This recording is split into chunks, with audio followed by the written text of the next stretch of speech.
himpunan mahasiswa teknik industri periode 2022-2023. Yang terhormat Bapak Guru Gembul selaku pemateri pada kesempatan kali ini beserta para hadirin semua yang saya hormati. Assalamualaikum warahmatullahi wabarakatuh. Waalaikumsalam warahmatullahi wabarakatuh.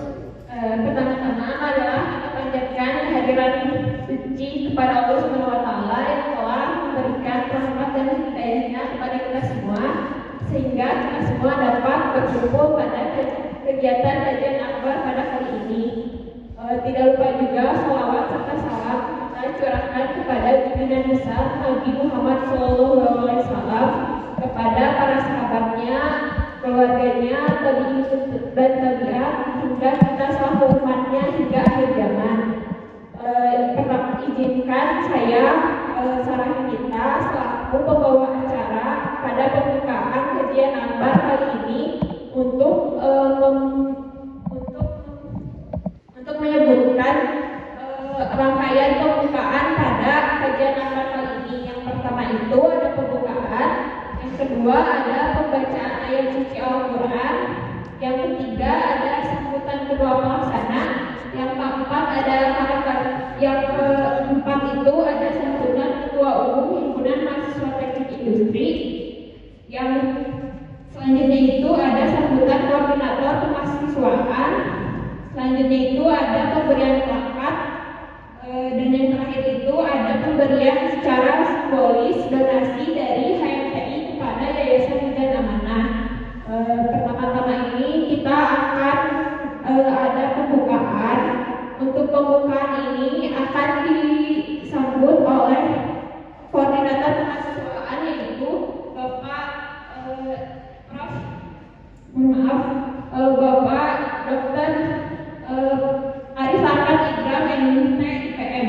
Kepada Bapak Arif Arkan Igram dipersilakan.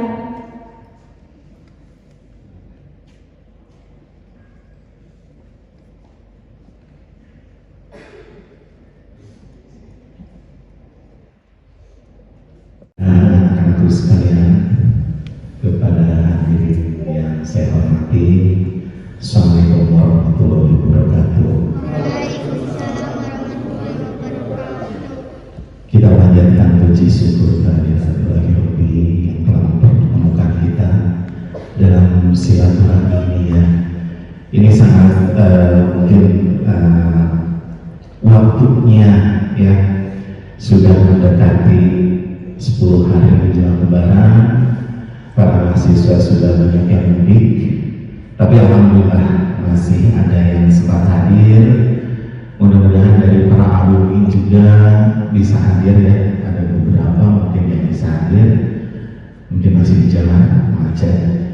Saya berbahagia sekali hari ini anak-anakku sekalian bisa menyelenggarakan kajian akbar yang dihadiri oleh atau pemateri utama itu Pak Guru ya, itu yang saya tahu dari YouTube ya. Jadi memang kajiannya yang luar biasa.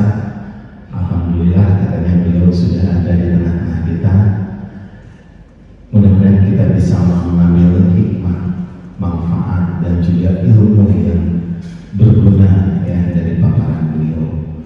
Selamat mengikuti kajian akbar. Selamat datang. Assalamualaikum warahmatullahi wabarakatuh. Waalaikumsalam. Terima kasih kepada Bapak Insinyur Arif Arkan Igram.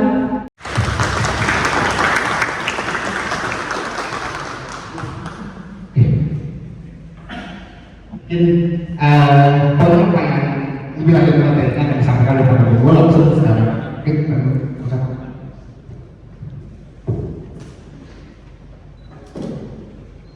Assalamualaikum warahmatullahi wabarakatuh.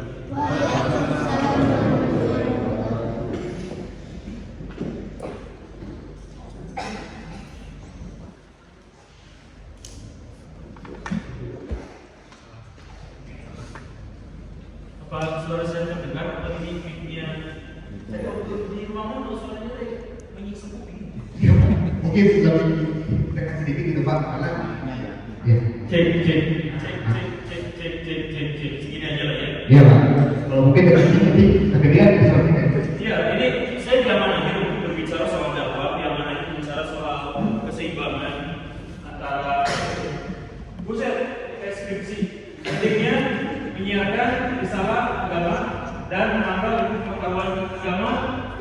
menyumbangkan kecerdasan intelektual, emosional, dan spiritual di dalam lingkungan sosial dan masyarakat.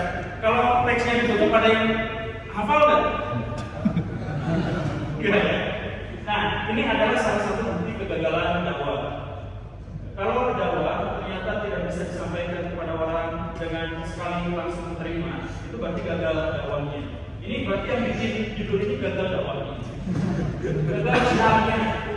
Pentingnya syiar risalah agama dan menambah pengetahuan agama untuk menyeimbangkan intelektual. Iya. Tapi langsung aja begini, bismillahirrahmanirrahim, teman-teman, akan teteh semua yang ada di sini. Waktu Nabi berdakwah itu lebih banyak gagalnya daripada berhasilnya. Waktu dakwahnya hanya lisan saja. Wih, masuk Islam yuk. Gak usah ingat masuk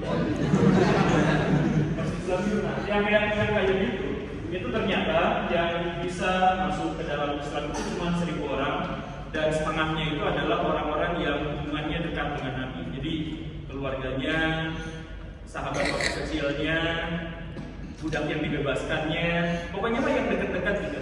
13 tahun itu cuma dapat 1.000 orang. Kenapa seperti itu? Karena dakwahnya lisan, ngomong, dan itu pun udah dibimbing wahyu, udah apa, udah dengan kecerdasan yang hebat, dengan kemampuan retorika yang baik dari Nabi, udah dengan ini itu dan sebagainya. Dapatnya cuma 1.000 orang, itu pun sambil dibully, itu pun sambil diintimidasi, diancam pembunuhan, diusir dari kampung, diboikot dan sebagainya. Karena apa? Karena dakwahnya lisan saja.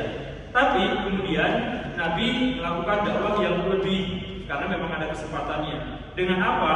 Dengan perang, dengan menyebarkan, dan yang paling penting di antara semuanya adalah dengan prestasi. Jadi Nabi itu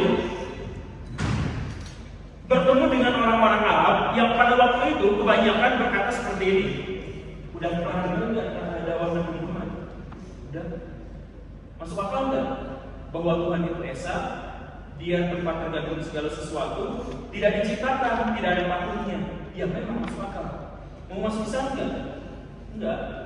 Nanti aja tunggu pembuktiannya. Jadi maksudnya kebanyakan orang Arab, termasuk juga Amr bin As, yang telah menjadi salah satu sahabat dengan kontribusi yang sangat signifikan, beliau itu baru masuk Islam tahun 8 Hijriah. Artinya 3 tahun sebelum Nabi wafat baru masuk Islam. Tapi langsung jadi gubernur Mesir. Nah, tapi kenapa dia tuh menunda-nunda? Jadi sebelumnya juga sudah tahu dakwah Nabi seperti apa, sudah menurut dia sendiri itu masuk akal dakwahnya, sudah konsepsi Islam itu sudah menyerap dalam dirinya. Tapi kenapa belum masuk Islam dan menunda-nunda baru sampai akhir tahun ke-8 Hijriah? Kata dia itu, kalau Nabi Muhammad itu Nabi beneran, kalau dia diutus sama Tuhan yang beneran, kalau dia itu memiliki visi yang beneran, maka dia pasti akan berhasil dalam visinya. Kalau dia gagal, maka dia itu membuktikan bahwa dirinya itu bukan Nabi beneran, yang mengutusnya bukan Tuhan beneran, dan segala motifnya itu juga kayaknya bohong-bohongan.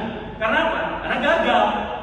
Kalau berhasil, itu adalah bukti otentik bahwa dirinya itu memang dipilih oleh Tuhan. Karena kalau sudah mendapatkan kepastian dari Tuhan, maka dunia sudah benar-benar menjadi sebuah kepastian untuk dirinya. Sudah pasti, visi misinya sudah pasti. Kan begitu. Makanya kata Amr bin As, tungguin dulu. Apakah dia mampu menaklukkan orang-orang Mekah? Tungguin dulu. Apakah nanti orang-orang Taif yang sebelumnya melemparinya dengan batu itu akan taubat dan masuk Islam? Tungguin dulu. Apakah orang-orang di Jazirah Arab yang sangat besar itu, yang kabilah-kabilah liar yang ada di mana-mana, suku-suku Berber, suku-suku Badung, suku-suku pedalaman, itu akan menerima risalahnya atau tidak? Tungguin aja dulu. Kalau bisa, saya masuk Islam pada waktu itu juga. Kalau enggak, ya udah, saya nggak akan rugi karena saya tidak mengikuti Nabi yang asli. Ya nggak apa-apa kan? Makanya baru masuk tahun 8 Hijriah. Kapan tahun 8 Hijriah itu? Setelah Futuh Mekah, setelah perjanjian Hudaybiyah, setelah ribuan orang masuk Islam dan sebagainya. Dan ketika Nabi Muhammad wafat, itu umat Muslim ada sekitar 125.000 orang. 125.000 orang. Ada cukup banyak pada waktu itu, dan 125.000 orang itu 1.000 diantaranya didapatkan dengan dakwah lisan 13 tahun. 10 tahun di Madinah itu dengan membangun sebuah sistem, membangun militer, membangun pemerintahan yang solid dan lain sebagainya. Ketika orang melihat pembuktian di situ, maka itu adalah dakwah yang sesungguhnya. Nah, sekarang yang kita lihat termasuk juga di judul ini. Nah, kebetulan di sini ada teman saya yang mengalaminya. Jadi temannya saya itu mualaf. Gara-gara apa? Gara-gara melihat konsepsi Islam itu kok sempurna ya, kok pasti. Bahkan untuk berita-berita tertentu saja itu verifikasinya itu detail. Jadi untuk membuktikan bahwa ini ucapan Nabi atau tidak itu detail sekali verifikasinya. Sampai ketika ada memang sebuah hadis, maka hadis itu pasti harus diakui kebenarannya dari sana nih. Berbeda dengan, saya mohon maaf ya, berbeda dengan misalkan ajaran-ajaran agama yang lain yang kita tidak tahu persis apakah ini kata-kata dari orang yang dimaksud atau bukan. Nah, dia telah masuk Islam. Pas masuk Islam, dia nanya ke papahnya, "Papa, dia masuk Islam ya? Kenapa masuk Islam? Kan Islam itu ajarannya bagus gini. Alah, bohong," kata si papahnya begitu. "Bohong banget ajaran Islam gitu. Saya lihat di depan toko saya itu ada pesantren. Nah, pesantren itu tiap buka gerbang anak-anak merokok, celepus, pakai peci, pakai sarung, tapi kalau naik motor 3an nggak pakai helm, boncengan kebut-kebutan di situ. Terus itu borokan.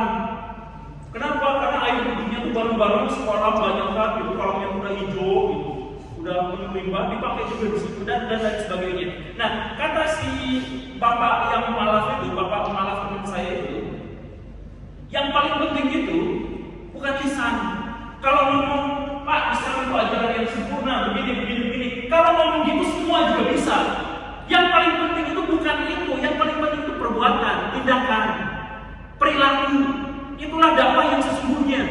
Kalau saya ngomong, "Woi, ayo kita semua sama-sama tinggalkan makanan yang tidak sehat, oke?" Oke, misalkan yang seperti itu. Tapi di waktu yang bersamaan saya makan yang tidak sehat. Kan itu kontraproduktif dengan dakwah. Jadi dakwah yang sesungguhnya itu adalah dakwah di bidang prestasi, di bidang perilaku, di bidang tindakan.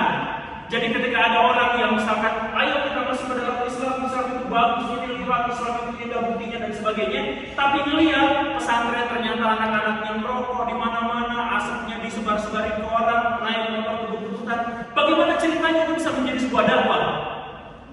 Sekarang kalau misalkan kita berbicara soal syiar Islam, soal dakwah Islam, soal panjang yang judulnya panjang ini, coba misalkan hal yang sangat sederhana, hal yang sangat simpel. Kalau umat muslim sekarang teknologinya maju, itu yang masuk Islam itu lebih banyak. Kalau seandainya umat muslim menunjukkan bahwa negara-negara muslim itu tidak korupsi, karena kalau misalkan konsep dalam Islam gak boleh korupsi, itu ada dalam Islam, ya kan? Nah, yang pertama kali dilihat sama orang itu lisannya atau buktinya, ya buktinya lah. Kalau misalkan kita ketemu sama orang, sebelum dengar ucapannya, kita mendengarin apanya dulu, kita melihat apanya dulu, tampilannya. Sebelum dia ngomong, tampilannya dulu yang dilihat.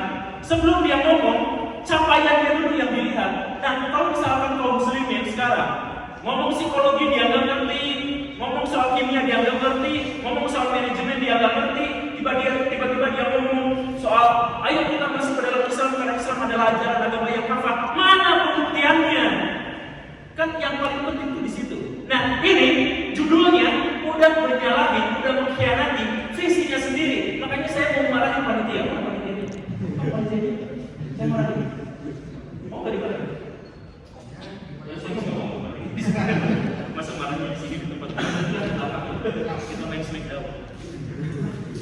Jadi gini nih, saya pernah gini Pak ya.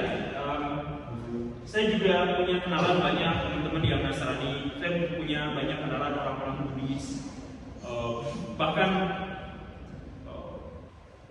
guru-guru agama Buddhis gitu yang sudah levelnya udah kayak gimana gitu, itu juga temenan sama saya. Dan kadang-kadang juga ngasih referensi saya kalau saya bikin video. Nah, mereka itu khususnya orang Kristen gitu. Yang orang Kristen itu ngaku kita tuh mau menyebarkan Kristen ke seluruh Indonesia. Dulu katanya dia bilang gitu. Nyebarin misi ke seluruh Indonesia. Caranya bagaimana? Nah, cara psikologi. Caranya itu adalah dengan ilmu umum, caranya dengan ilmu pasti. Jadi karena apa? Karena orang-orang Kristen, saya mohon maaf ya, orang Kristen kalau ceramah dia tuh nggak hafal kitabnya, nggak ngerti kitabnya. Makanya semua pendeta Kristen kalau ceramah pasti buka kitab, buka dalam Korintus dan berbagai saudara kayak gitu. Nah, jadi dalil agamanya mereka nggak terlalu paham, tapi yang paling penting bagi mereka itu adalah cara penyampaiannya. Nah, mereka belajar psikologi bertahun-tahun, mereka belajar antropologi bertahun-tahun, mereka belajar apa? Untuk menyebarkan ajaran agama Kristen. Kita, umat Muslim, kita psikologi nggak ngerti, apa-apa nggak ngerti, sehingga contohnya ini, pas baca ini maksudnya apa syiar, tapi malah nggak bisa dihafal, nggak bisa diingat. Dari masalah yang paling simpel, paling sederhana itu saja kita udah gagal. Kalau mereka misalkan ya, Pak, gimana sih cara menyebarin Kristen ke seluruh dunia gitu ya? Ada 3 poin kata mereka, ngomong sama saya udah biasa-biasa aja gitu ya, udah tenang. Salah satunya itu adalah kalau mau menunjukkan cahaya Tuhan, kata mereka, pakai cahaya lilin, jangan pakai cahaya mobil, lampu mobil. Kalau pakai cahaya mobil disorotin, itu serap, silau, orang menghindarinya jauh-jauh. Jadi yang mereka lakukan itu bawa lilin kecil. Jadi artinya apa? Dakwah mereka itu nggak terlihat, nggak, ayo kita masuk Kristen, nggak kayak gitu. Dakwah mereka itu adalah tunjukkan prestasi mereka di bidang sekolah, misalkan. Sekolah-sekolah mereka adalah sekolah-sekolah yang paling bagus, yang paling bonafit, yang paling hebat, dengan manajemen yang paling baik, dengan tingkat orang-orang yang pegawai di situ semuanya jujur-jujur. Itu adalah dakwahnya mereka. Coba kita lihat misalkan sekolah-sekolah Kristen itu kan manajemennya bagus. Pernah saya datang ke sekolah Kristen baru berdiri, jumlah siswanya 10 orang doang. Tapi gaji gurunya 3 kali lipat dari sekolah negeri. Kok bisa? Yayasannya sampai nombongkan gede bertahun-tahun. Demi apa? Demi sekolah kami memiliki citra yang baik dan demi kami tidak menzolimi guru-guru kami di sini. Di waktu yang bersamaan dengan itu, saya ngajar di sekolah Islam yang gedungnya 3 lantai, yang kepala sekolahnya keluar masuk bawa mobil. Ternyata gaji gurunya itu lebih kecil daripada gaji tukang parkirnya. Tukang parkir di sana itu setiap ada yang parkir di situ walaupun ilegal, itu bayarnya 2.000 perak. Jadi sehari dia bisa dapat 300.000, 500.000 per harinya. Sedangkan gurunya di sana 300.000 itu per bulannya untuk guru yang standby ngajar di situ.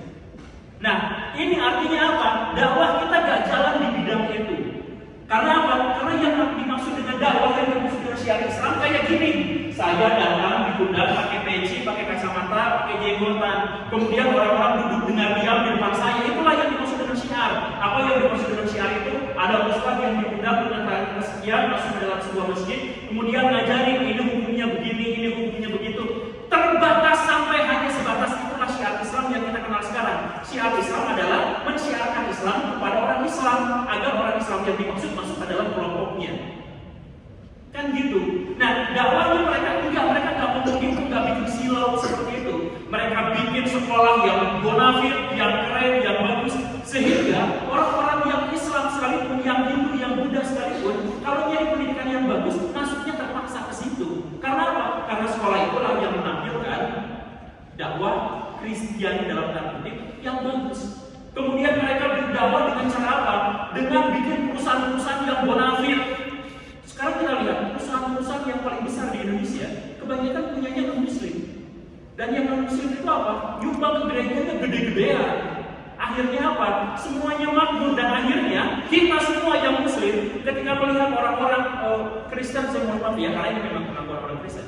Pengakuan orang-orang Kristen melihat bajunya perlete, makmur hidupnya, kemudian orang-orang Kristen itu mengatakan, ya ini berkah dari Tuhan kami, makanya kami sukses di dunia dan akhirat. Kalau Tuhannya yang lain, itu ngasihnya cuma halusinasi soal surga, sedangkan di dunia mereka miskin. Karena apa? Kenapa mereka bisa ngomong seperti itu? Karena pembuktiannya begitu. Karena prestasi di dunianya memang seperti itu. Kita nggak bisa menunjukkan itu semua karena dakwah syiar yang dimaksud selalu dengan cara yang sama, duduk dengan dia, mendengarin penceramah ngomong, datangin penceramah dari luar angkasa, dari luar RT, kemudian disuruh ngomong berapa jam, ayo nanti diakhiri dengan sesi diskusi dan sebagainya. Kenapa kita nggak syiar dengan apa yang paling mudah kita lakukan, yaitu tindakan kita, perbuatan kita. Waktu Habib Nurmagomedov atau nama sebenarnya Habib Nurmuhammadov menang di UFC, itu akhirnya banyak orang-orang yang Islam itu gitu ya. Juara yang sekarang dari kelas berat, Jan Jones, itu bilang bahwa saya sebenarnya sangat tertarik dengan Islam gara-gara saya melihat Habib. Dan akhirnya apa?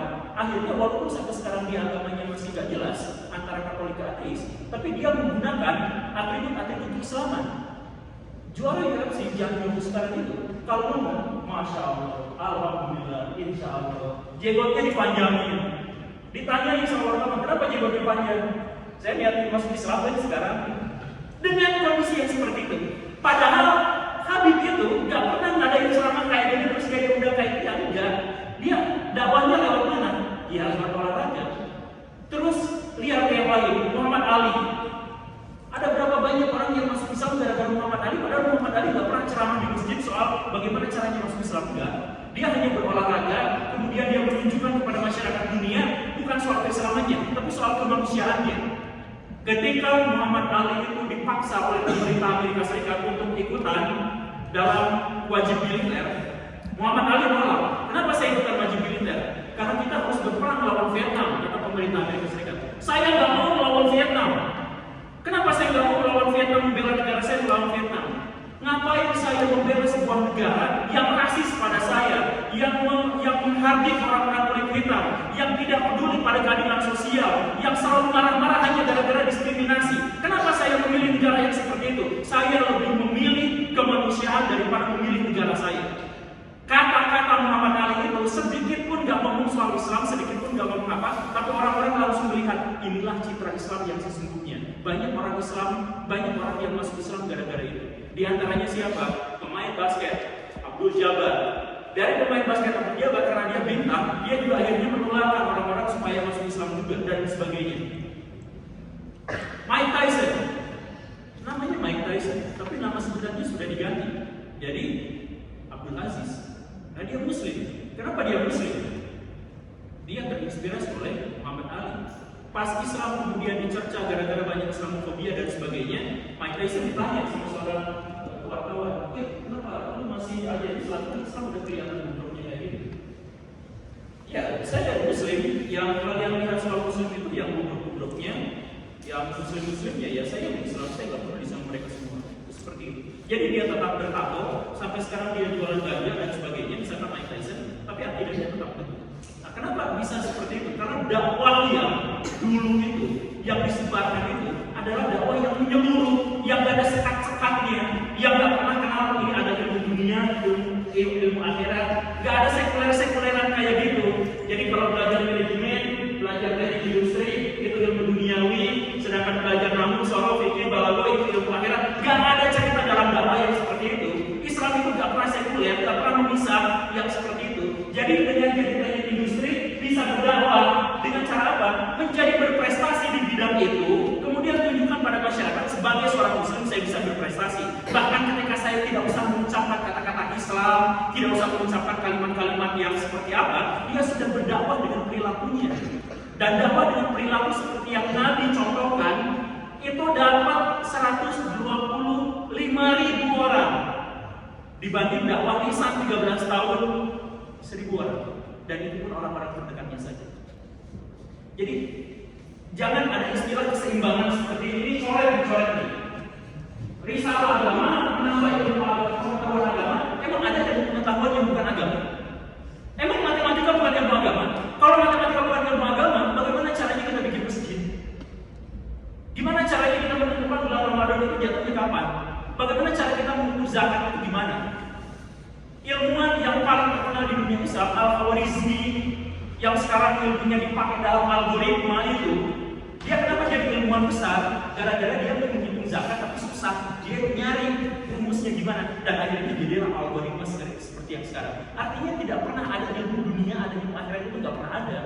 Itu bikinan orang zaman sekarang aja untuk menjadi sekuler kan. Dan karena sudah sekuler, jadi akhirnya ada istilah menyeimbangkan antara ilmu dunia dengan ilmu akhirat. Gak ada ceritanya. Yang ada itu adalah seluruh ilmu itu bisa menjadi ilmu akhirat, bisa jadi ilmu dunia.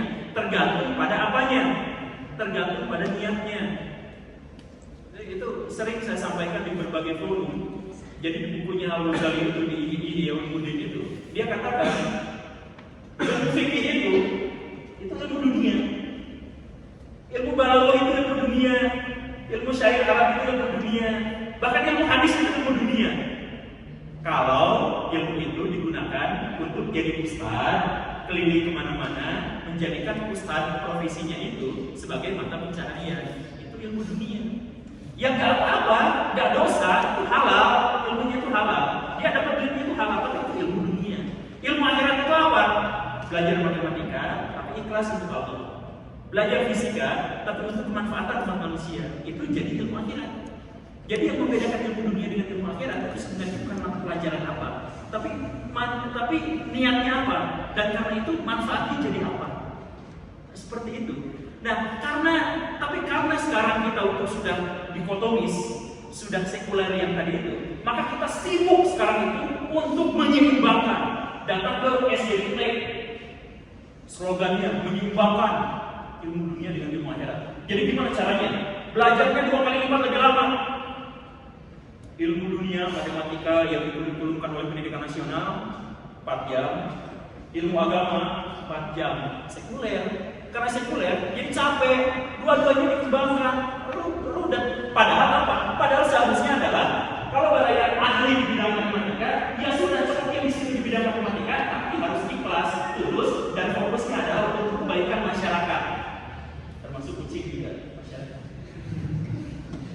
Itulah yang namanya dakwah, bukan dibatasi, bukan disekat-sekat. Kemudian misalkan lihat lagi sahabat Nabi, kan sahabat Nabi itu gak ada satupun yang dirubah dan gak ada satupun yang berubah. Karakteristiknya, mata pencahariannya, semuanya gak ada yang dirubah. Umar galak sebelum masuk Islam, sesudah masuk Islam tetap galak.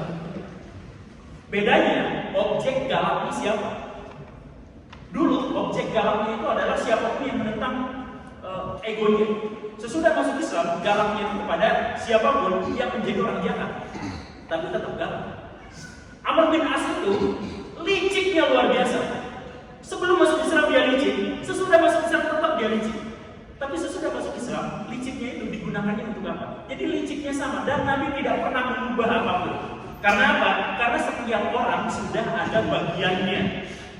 Khalid bin Walid gitu tidak pernah dipaksa untuk hafal Quran. Ibnu Mas'ud tidak pernah dipaksa untuk jihad. Karena apa? Karena dakwah itu luas, Islam itu syumuliyah, menyeluruh, mencakup seluruh aspek kehidupan. Maka setiap orang itu tidak harus diubah ilmu dunia, menggeluti ilmu dunia, menggeluti ilmu akhirat, nggak ada. Jadi setelah masuk Islam, Pak, jadi ini itu pengajian di sini yang nggak kayak gitu. Ya, langsung aja mengalir aja sesuai dengan makanya Nabi pun akhirnya punya jawaban yang inkonsisten kalau ditanya tentang Islam. Karena tergantung pada siapa yang bertanyanya, bukan tergantung pada apa yang sebenarnya nyata. Jadi misalnya Ali nanya sama Nabi, amalan terbaik itu apa ya? Nabi bilangnya sholat, jihad fisabilillah. Ibnu Mas'ud nanya, kalau sore gitu, amalan yang paling kecil apa? Mendirikan sholat tepat pada waktunya. Itu jawabannya beda. Coba para yang semua cek hadis-hadis Nabi, cek hadis tentang satu tema, pasti jawabannya selalu beda. Misal tata cara sholat itu beda-beda, walaupun banyak yang sama tapi beda-beda. Karena sebenarnya apa? Karena sebenarnya tergantung siapa yang nanya. Jadi Ibnu Mas'ud tuh, saya mohon maaf ya, ada masalah di kakinya dulu. Jadi kecil kakinya tuh dan pendek badannya itu kecil kurus. Ya karena saya nggak tahu penyakitnya zaman dulu, tapi digambarkan seperti ini. Jadi kalau misalkan dia jihad, nggak ganggu banyak, dan justru malah mengancam jiwanya sendiri. Karena itu ketika ditanya amalan terbaik, gak ada cerita jihad fisabilillah itu kan, jawabannya sholat tepat pada waktu. Karena Ibnu Mas'ud itu adalah seorang intelektual.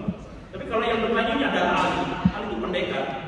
Pas perang Badar itu beliau 400 orang, membunuh setengah dari musuh yang tewas, setengahnya sama Ali dibantai. Perang Uhud juga kayak gitu. Dan kalau misalkan mau duel 1 lawan 1, pasti Ali yang paling maju duluan. Melawan pendekar yang kayak gimana pun beliau pasti menang. Bahkan waktu perang Khaybar itu pada pintu gerbang yang nggak bisa didobrak itu sama Ali dicabut, jadi tameng, jadi tameng kayak gini. Pas udah perang sama sahabat diangkut itu mau disingkirkan. 12 orang nggak bisa ngangkat di pintu satu. Karena Ali itu memang kuatnya di situ. Makanya ketika bertanya apa amalan terbaik, amalannya amalan itu adalah jihad fisabilillah. Beda jawabannya. Karena apa? Yaitu tadi Nabi itu tidak sekuler. Jadi kalau misalkan adakah seseorang yang bisa masuk surga dengan sholat? Bisa. Adakah seseorang yang masuk surga karena membantu orang tua? Bisa. Adakah seseorang yang masuk surga gara-gara menyantuni fakir miskin? Bisa. Setiap orang punya posnya. Silakan bergerak dengan kondisi masing-masing, dengan keadaan masing-masing, dengan realitas dan status masing-masing. Jangan mentang-mentang hanya gara-gara saya dan industri kemudian saya tidak bisa berdakwah. Tidak. Yang paling penting semua orang yang ada di situ dakwah dengan perilaku dan prestasinya. Karena itu adalah dakwah yang paling bagus. Kita lanjut diskusi. Baik, terima kasih Pak Guru untuk penyampaian materinya. Menarik sekali ya penyampaian tadi. Nah, kita lanjut sesi selanjutnya di tanya jawab. Nah, kira-kira dari hadirin semua apakah ada yang bertanya tadi tentang apa itu penyampaian bisa hari ini? Mungkin sekian. Kita kembalikan ke MC-nya. Atau mungkin kita ke semua saja gitu ya. Mungkin sebelumnya gitu ya ada pemberian terlebih dahulu dari ketua pelaksana kepada